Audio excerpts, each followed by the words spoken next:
The state playoffs are officially underway. I'm Francis Beck, joined by Tom Prince, welcoming you to another edition of High School Football Weekly. And Tom, Far West Regionals are in the books. 3 teams from Section 6 are advancing to the semifinals. And Tom, we had a great weekend of football at Williamsville South. You know, I don't know if I'd say a great weekend, right? The first day wasn't fun. It was 2 blowouts, and the second day was fun. We had every game was a great game the second day. And again, I'm saying that, tongue-in-cheek when I look at that because, of course, we were happy on Friday. One of the Section 6 teams does win in CSP in its route, but unfortunately, Clarence was on the other end of their game versus East. But, boy, what a second day. I mean, you were glued the whole time. That second game, you thought for a little while Health would be out of it, but when you looked at the scoreboard, they were in it till the very end. Oh, yeah, and we'll talk about that, how that came about. But really, you just take the first 2 drives away, and that's a different game. Yeah, you're right. Mm-hmm. So let's get started with the first game of the weekend. CSP beat Canisteo Greenwood, and I think it was, 53-16.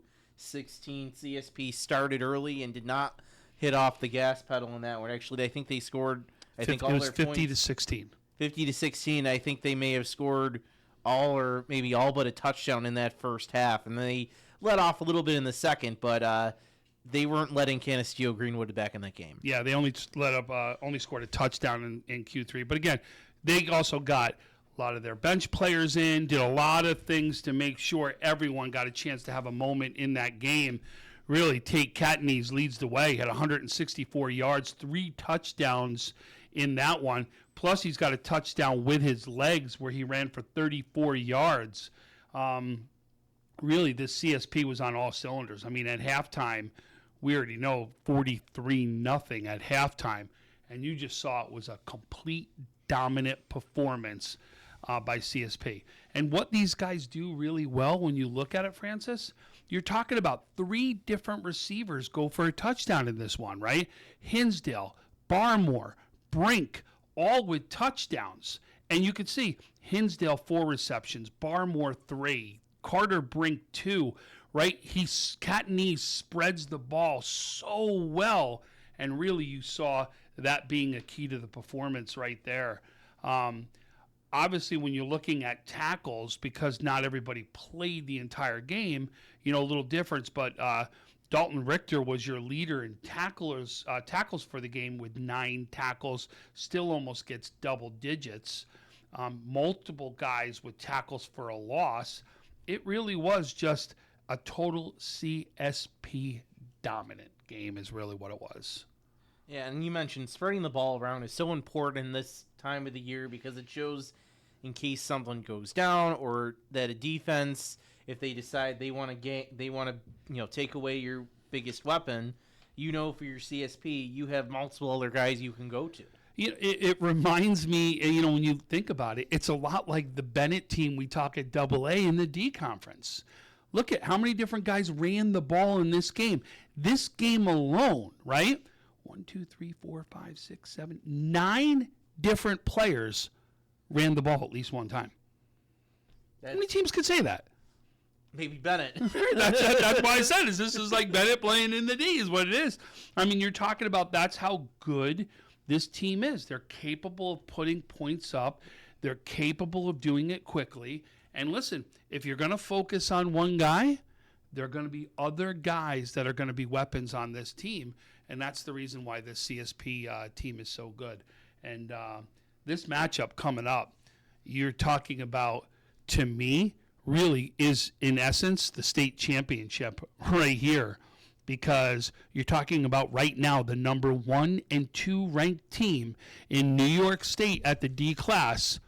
That's our matchup right now that we're going to see at Cicero North Syracuse. Yeah, Tioga Tigers led by Nick Aiello. They're the 2-time defending Class D state champs. So, certainly a powerhouse that CSP is facing. And you mentioned very well could be the deciding factor between who wins this. I mean, we look to both of the last 2 games. Tioga took care of business in those games, 63-20 over Cambridge Salem last year, and then 2021 27-0 over Mariah. So once Tioga gets to that dome, they take care of business. But CSP obviously have something to say. And I want to say, though, the last time CSP won a state championship, they defeated Tioga in that time. Let me see. Yes, let's see. Actually, no, they defeated Mariah. Okay, so then it had to be the year before that then, because they went... No, they defeated Mariah both times. Oh, okay. I apologize then. I thought that Tioga was one of the teams they defeated along the way. No. Hold on. You're... Oh, that's right. Mariah went because they went 8-man. No, not Mariah. Mariah. Oh, With an Mariah. H. Yeah, but they're out of Albany, right? Section, let's see, 7. Yeah, that's not how they got there. It had to be in the semifinal game, not in the state championship. Oh, okay. I misheard you. Yeah, no. They beat them in the state semifinal game to get to the dome when they won last time. Mm-hmm. That's what I meant. So, okay. So we were talking a little bit apples and oranges. I apologize there, folks. Yeah, because remember, this is the state semifinals. They can never match up in the dome. Yeah. Because it'll always be a state semifinal game. Yeah, so for those of you who don't know, when they put together the brackets for the state finals, in the West it's pretty simple. 6 plays 5 in the regionals, and then the winner of 6-5 takes on the winner of 3 and 4, and that's in all the classes. The Eastern side, it gets a little hairy because there's some wild cards, and they maybe play some regionals possibly the week before, and we play sectional finals. But in the West, it's pretty simple. 6 plays 5, 3 plays 4. The winner of those games will take on each other for the Western crown to get to the dome. And ultimately, that's Rochester area versus Buffalo area in round 1. And then you're playing the winner of the Syracuse versus the Binghamton area right there. So ultimately, that's the nice, easy way to put it when you look at geographically. So let's move on to our... so the second game of the weekend, which we a little bit alluded to, East took on Clarence. Well, hold on. Let's talk about this CSP Tioga a little bit, right? Because that's going to be the matchup that we're talking about. And I'll tell you, listen, you got to look at this. First of all, what is the amazing part? CSP has a win over Salamanca, the C representative here. Tioga has got a win over Waverly, the other C representative in this one. So that just shows you the power of this matchup that we're really talking about here from a D standpoint. This really is going to be a matchup that you're going to see absolutely the best versus the best right here. We've seen Tioga in the past. I think you're going to see predominantly more run from them than anything. Not to say they can't pass the ball, not to say they can't move the ball, but I would probably consider them a run-first team when we think about this. And then we already know CSP, to me, a very complete team, can do it by the run, can do it by the air, and no doubt going to be led by Catanese because he's the guy that can do both, right? He can run the ball, he can pass the ball. He's going to need to find his weapons. But remember, a running team needs to be able to win in the trenches. That's where CSP has got to make sure they're going to do and be able to have a chance at this game. They got to win in the trenches to be able to give Catanese time, also to be able to give him the opportunity to be able to run the ball when he needs to. Remember, Posker is going to be able to run the ball for them also, but I definitely think this will start trenches, come out, and we're going to have different storylines in this game. And Tom, I don't know if you've looked at the weather report, but this time of year, if you get some snow or ice, there's been a few years where we've gotten that through this weekend, you need that running. You can't really throw the ball. Yeah, no, it's true. I mean, we've seen, especially if that gets slick or anything out there, you can't. I do believe they're still going to be able to move the ball by the air, but it just may not. It may be depending on which side of the field you're going on, too, right? Because wind will have a factor. There will be so many factors that come into this one. But, again, I do believe this is really the matchup that everybody has circled on from early on in the year. Right now, 1 versus 2 inside New York State D. All right, that'll do it for Class D. We'll go on to the Class A game. That was the nightcap on Friday night. This one started out pretty close, but second half, East World of Inquiry took things over, and I think it was a 42-7. I don't know why I don't have the scores in front of me Yep, here. it's 42-7. Yep. East World of Inquiry puts it on in the second half, and unfortunately for Clarence, they just had a bad half of football, and East World of Inquiry is a very talented team and took advantage of it. No doubt about it, right? So, unfortunately, 6 interceptions really was the key when you look at the second half, right? 4 of them come into the second half right there, and really is where you saw East pull away inside this game versus Clarence. Very close game. I thought a couple fluke things that happened in this one, and if you remember, the score that makes it 14-7, that's when you start to see things unravel a little bit. To me, I'm going to go back to that game. Remember, flag gets thrown for passing interference. East gets the interception, runs it in, doesn't get the touchdown because of an inadvertent whistle, so moved it back to the 2, and they don't get the passing interference call because they're saying is you can't have a passing interference behind the line of scrimmage, so they pick up the flag. Listen, I get it. It's the rule. Can't do anything about it. But I still thought pushing the back, like something I thought that should have happened with that penalty there, because you actually see it looks as almost, but because the receiver is going for the ball kind of like this, right? Where his back is to the quarterback, right? To the quarterback and the defender, right? The defender is here, quarterback's even farther back, right? And I just thought there was contact that kind of went on the back there that I could have thought pushing the back, some sort of, you know what I mean, interference type call. And I don't want to use the interference because obviously you can't use that word because passing interference can't be. But I thought there was something there to still call. That happens. You kind of see how things get deflated. And then flip it on the other side, if you remember, Clarence also throws an interception in the red zone in the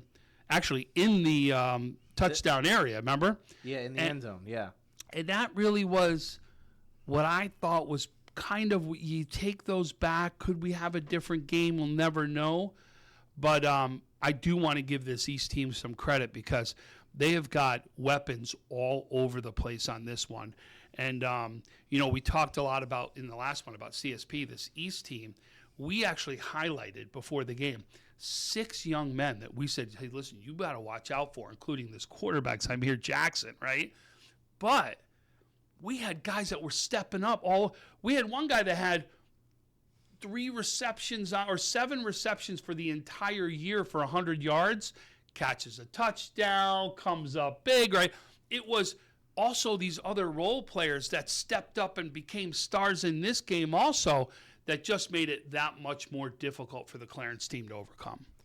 Yeah, Clarence, they had a really good season. You could tell they were a little bit green for that moment. They hadn't been in that position as a program in a very long time.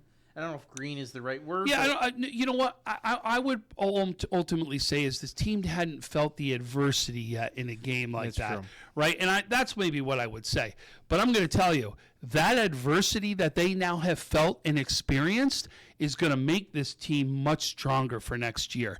This is a young Clarence team with the core ultimately coming back, with a line that's ultimately coming back. This team in Section 6 next year will be very, very dangerous and a tough team to beat inside that A.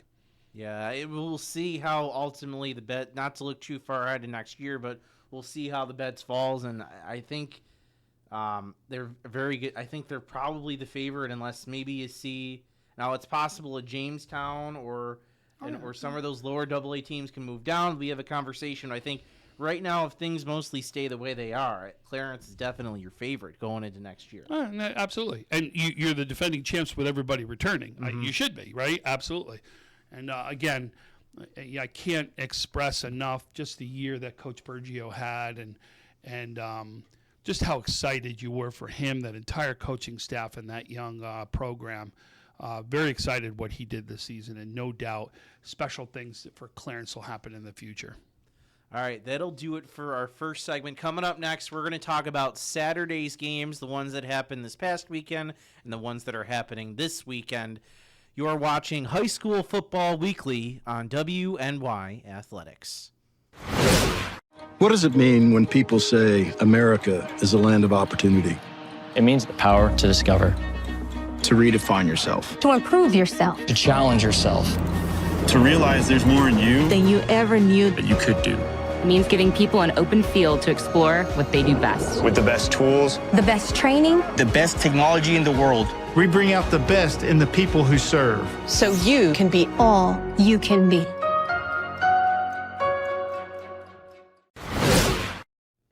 Welcome back, High School Football Weekly. Francis Beck, Tom Prince, and we are reviewing the Far West regions, looking ahead to the Western semifinals. Again, 3 teams from Section 6 moving on in the state tournament. We'll start with Saturday's games at noon. You had Salamanca in a thriller, scoring on with 10 seconds to go in the game. The go-ahead touchdown, 21-13 winners over Section 5's Leroy. The Warriors are having a bit of a dreamlike season, making it to the semifinals. Listen, it was ultimately you were playing a team in Leroy that was going to run, and you knew it, right? You had to stop the run. And really the Salamanca line kept this one close for them to be able to pull what they needed to do off in the end. I just thought, what a great game, and you're seeing right now Salamanca scoring right here. They really had what I thought was a fantastic game plan inside this one, and what a great game. Want to watch out. I hope Arlen Newark is okay. He got hurt in this one, if you remember. You saw him catch that one touchdown early in the game in this one. It looked like to me that his hip had gotten hurt. That's where it looked like the injury was. And remember, he's also the kicker for this team. Yeah. So they were going down where they could have easily kicked a field goal to win the game, but because he was injured, they had to go for this, and just does, a fantastic job to go for it. That catch right there, Lucas Brown that goes up, shows his basketball prowess like it was a tip or jump at center, and he goes up and grabs that, comes down, and really just made some big catches. I also thought the key in the drives, how about Maddox Isaac in the very end? He had to do it by his legs and by his arm on this one, right? He was doing it on that last drive, running the ball that I thought key spots, be able to get them down the field on that last drive, and then that throw to Peyton Bradley right down the middle. I thought it was perfect because it looked like the double team came to the outside to Brown. It was right in front of where I was standing. Brown is actually on the close side, the Salamanca sideline, and you actually saw the safety with some height lean over, come over towards Brown's side. The double team comes to Brown, and Bradley goes right up the gut right there. Great throw and It's a catch. great play call. Oh, it was great. You know what the defense was going to do, and you set up a play. They're going over to focus on Brown, and you set up something. Bradley will be open in the middle of the field. Yeah, and like I said, I thought really was just incredible to watch the game plan. You're talking about the stars came out in this one. Arlen Newark early, Lucas Brown, of course, was big in this one. And listen, Jackson Ross and Maddox Isaac, we both know the Salamanca. Both these two are going to go back and forth in a game. One time it's going to be one time it's going to be the other. They both were a key to success in this game, and no doubt using 2 quarterbacks worked for Salamanca in this one. And the Salamanca Warriors will take on Waverly with one of the best quarterbacks in the area, in the state, Joey Tommaso. Let me see if I can pull up his stats for this year. He's got he's got 32 touchdowns thrown. Well, I get 36. I'm sorry, 36 touchdowns thrown. Plus, he's got another 9, I think, on the ground. Right, 45 touchdowns this young man has amassed himself. He's the leading rusher on the team with over 500 yards rushing. He's also the leading passer. He's currently the number 3 all-time passing leader in New York State in yards. He's the number 4 in TD passes in New York State in this season. He right now is sitting tied for 13th in New York State for this season. And he's also just a few to be able to move up the depth charts. Check this stat out. He needs 1 to tie certain members on this list. Number 1, Justice Gleiss. Number 2, Cole Snyder, right? Now, if he gets 1 touchdown, he'll actually tie those guys on the leaderboard that are big numbers. Is that in the quarters. state leaderboard? Yes. Okay. Because I think, and that's right, because I remember Cole and, when Cole broke the record, it was originally Joe Licata's record. Yep. And then Justice tied it. And I know there was the Western New York record. Is that also the state? Or Remember, he's not a Western New York kid, so he wouldn't apply so to this any is of this. so This that is was the state record. Yes. Okay. I thought that was only... Well, remember, this is to get 9th on the list, not Okay. to get the record. Okay. He's tied for 13th right now. This will get him to number 9 with a pass and gets him to 7 if he gets 2 touchdowns. Gotcha. Yeah, Waverly, one of those programs that has been on the rise for the past few years. They won, along with East, who we talked about before this, won that 7-on-7 statewide coaches tournament, and they've won it actually back-to-back years. So, they had a strong offense, and finally this year they're starting to put it together well with their trenches and their run game to really go far in the state playoffs. Yeah, so I think what you're going to want to see is probably Salamanca really need to control the ball in this one, right? They want to control the time of possession. They want to keep the ball out of the hands of Tommaso so he doesn't get a chance to do what he does well. Again, I know I sound like a broken record, you guys, but I could say this for just about every game. But this really, truly will be a battle of the trenches. This is a strength of Salamanca. It is also the thing that Waverly has gotten much better on. You see some big in the Waverly line. The question will be, can Salamanca win that line of scrimmage? If they do, to control the time of possession, it could be very big for Salamanca. But I'll tell you, this quarterback, Tommaso, is the real deal, folks. You're going to see a quarterback that could play at any level. He can play at the AA, the A, the B, the C, the D. I don't care what the level is. Here is a top quarterback in New York State, period, and both teams are going to be ready for this one. All right, the 3:30 game this past weekend was Health Sciences against Monroe, and we saw Health Science battle through some adversity this year, but this Monroe team was different. They had been dominating in Section 5, and they didn't dominate Health Sciences, but they showed that they were a very big and strong team that was very tough, and Health Science hadn't seen anyone like them this year. They played themselves. It is a mirror team of Health Sciences is exactly what it was. And what happened in this game, Monroe came out and struck quickly. Very chippy in this one, right? Both teams you knew wanted this one bad, and they made sure they let the other team know it, right? Early We on knew that in from this before game, the right? kickoff. But what happened was Monroe comes out and gave the first punch, right? And you look at it, the first 2 punches. Those 14 points they score are in the first 2 drives of this game. No, we only scored 12. Okay, sorry. There was the first 2 touchdowns were scored. They end up getting a safety later to make it 14, so I apologize. But the first 2 scores came early on in this game on the first 2 drives.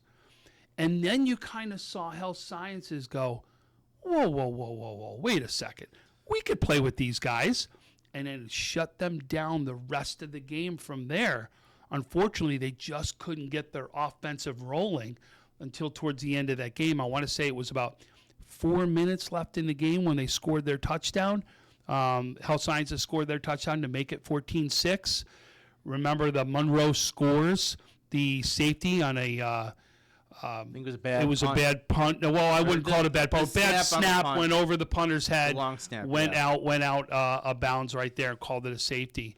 But no doubt, I think if Health Sciences could have just said, if we could start this game all over again, who knows what could have been differently.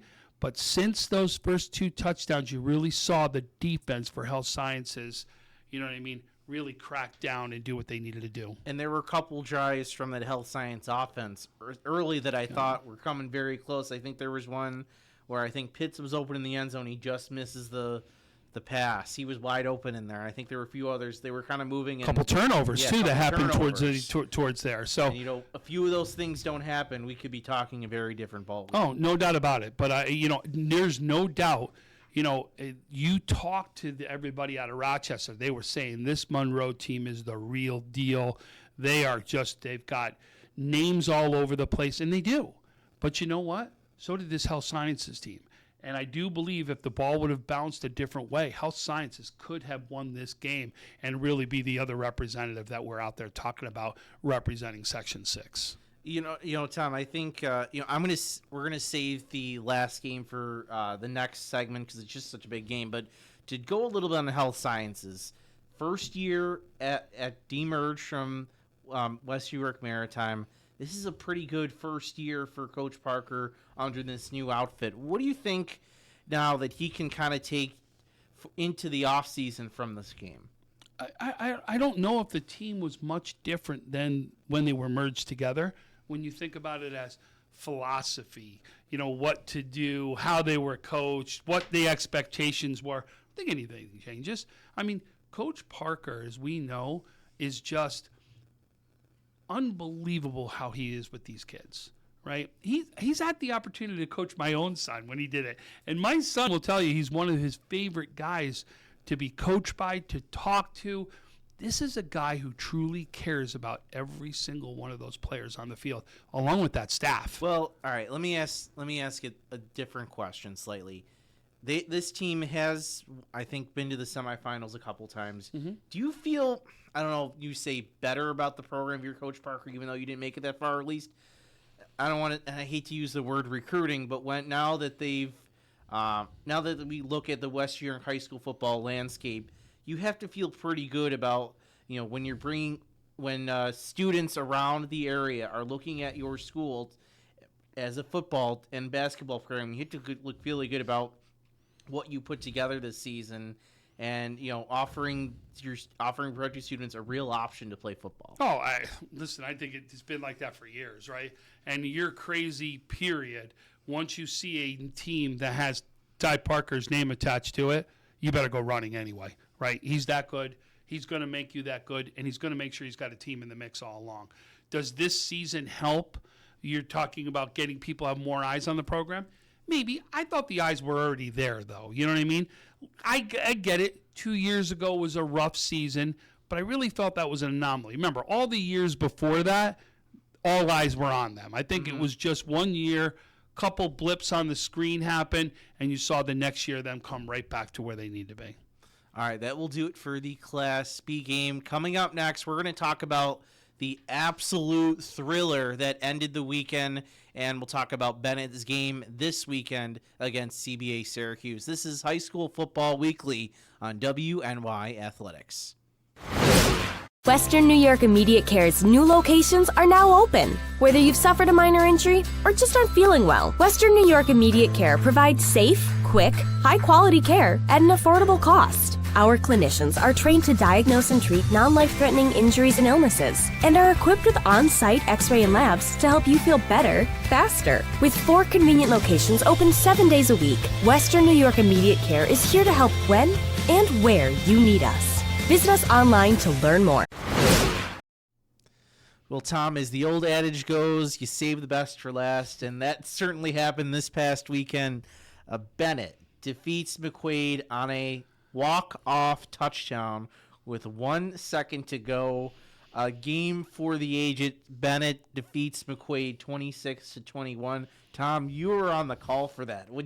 That must go up there as one of the best games you've called. I know you've called a lot. Listen, and you know me, I have, and I've called some great ones, but this just in the, where we were in the game. We had 2 teams that we knew were going to be a great one. Listen, they played in this spot for the last 2 years. This was the third time they were playing inside three in the last 3 years.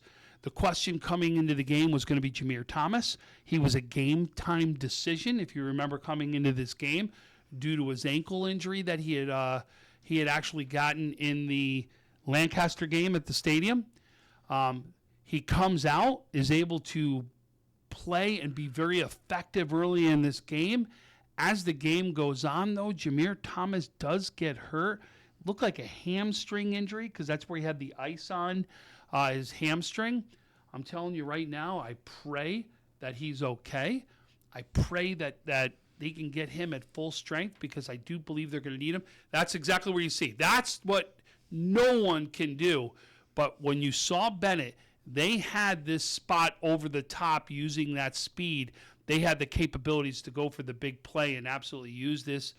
Ryan Lawrence, again, another player that came up big in this one. He's the one that follows his fullbacks into the end zone to get that final touchdown for Bennett.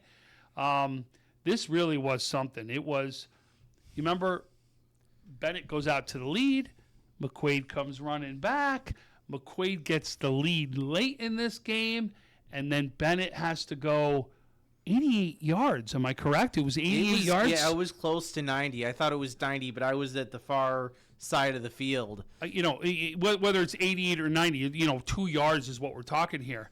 And really just methodically went down the field. A big catch in that one by Ryan Lawrence. If you remember, he goes up and did the same type of catch that Lucas Brown we had on the highlights for Salamanca. He comes down with that big catch, and really you just saw Bennett methodically get down to the point where we also didn't know if Bennett was going to have enough time on that last play.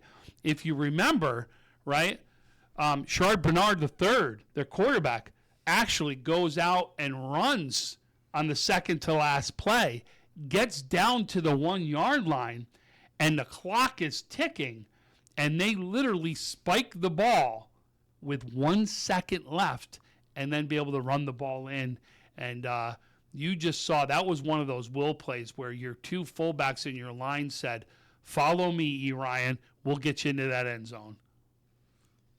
Yeah, I mean, yeah, that Bernard III, I think that we noticed, so I was with Tim Chief, and we were on the far side from where the touchdown was scored. We saw early in the drive, it looked like Bennett was, you could tell they hadn't run the 2-minute drill very often this season. And you tell they struggled getting plays in and out. They were huddling, but you know what? Bernard made the plays he needed to. And keep in mind, this was a Bernard who the previous drive had just fumbled the football away to McQuaid, and we thought, oh, that's the game over. And then, Bennett makes a couple stops, and then McQuaid probably makes a big mistake on 4th and 1. Or, I'm sorry. No, I think... Oh, no, never mind. That was the previous drive where... what do I think? Wasn't there a 4th and 1 that McQuaid took a penalty on and gave Bennett a first down or something? Yeah, there was a lot of penalties that went back and forth like that. But I really thought the other key to that last drive was Bernard with his legs. He ran the ball a lot, if you remember. And he'll tell you, even in the post-game interview, like, listen, the other guys did it, but I knew I had to step up. Guys were covered. The holes opened up, and I took off and recognized those holes and got my team the first down. He was pivotal in this game. In fact, I want to say that's right there you're seeing online. Here it is. This is the one where he ran for it on the second to last play right there. You saw the Bennett guys pushing McQuaid guys off right here. Here's your two lead fullbacks, and you saw go right inside the hole, and Ryan Lawrence follows them in as they absolutely clear the way right there for their teammate. And it was, a big game. I do believe that Bennett will need Jameer Thomas in this next one. He is just a difference maker. There's a reason this is a Division I player right here at the next level, already committed. He is that good, that fast, and when you add him into this team with an Ryan Lawrence, with a Jazir Fluker, with a Noah McDuffie, with an Aaron Roseborough, with a Damari Clemens, with a Sherrod Bernard. Yeah. I can keep going, right? I can, right? Delshon Taylor, right? We could keep going here because this team is just loaded. You're about to see a team that's loaded too.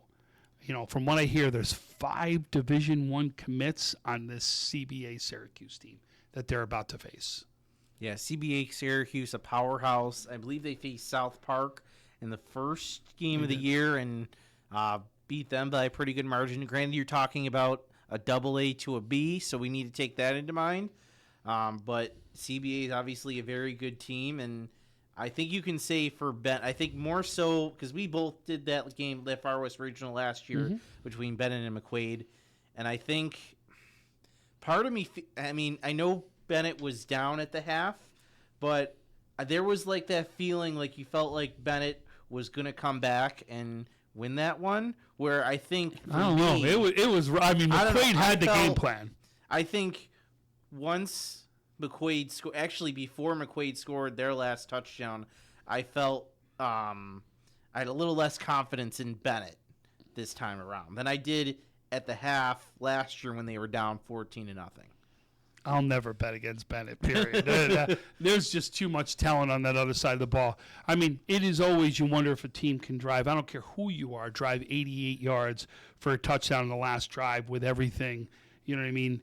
With all that panic, I don't want to say panic, wrong word, but all that tension inside of a game where you're was worried about, like, could this be the last game? Could this be the last time we're all together? All those things come into play. And you just see Bennett go down and do exactly what they needed to do to finish this one off. And it was done when your star player is standing on the sideline watching. For most of it, he was on. On that last drive, he was pretty much out. He was on for a few plays. No, he already had the ice on his leg. I think that's what I saw him. He for had a the couple ice plays. on his leg out there at that point on his thigh. He wasn't out the whole drive, but I thought I saw him for 1 or 2 plays. He was cutting it out. He wanted to get on that field for anything he could do. But you got to give, Bernard, Lawrence, McDuffie, all those guys that were big in this one, you just got to give them credit. They really did step up and make it happen.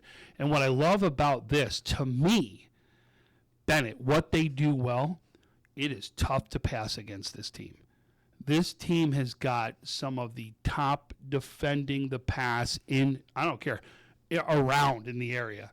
But when you got a Damari Clemens, a Noah McDuffie, an Aaron Roseborough, Kamari Cook, all right, but I meant these guys that are just normally the D-backs and the safeties in there to really stop the pass, right? Is these guys can really shut down the passing game and give your guys that are on that line, the Cooks, the Taylors, like all those guys, time to get in to make stops. That just shows you when you can go in one-on-one coverage with just about any team in New York State, this is going to be a good one. Yeah, I remember last week, I think it was last week, I mentioned, the one concern I had about Bennett was they hadn't faced much adversity this year. Well, they got their adversity this year, and hopefully that this Bennett's coaching staff can use this game as a reminder to these guys that they're not invincible, and it's only going to get tougher from here on out. And that they need to be fully focused during practice. You knew they were up. Listen, you knew they had that team prepared for that McQuaid game.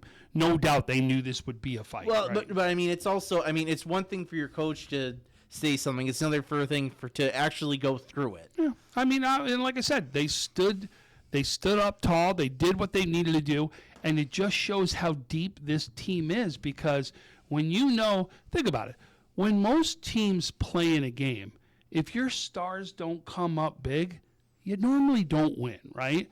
Unless you've got a lot of different guys that can step up.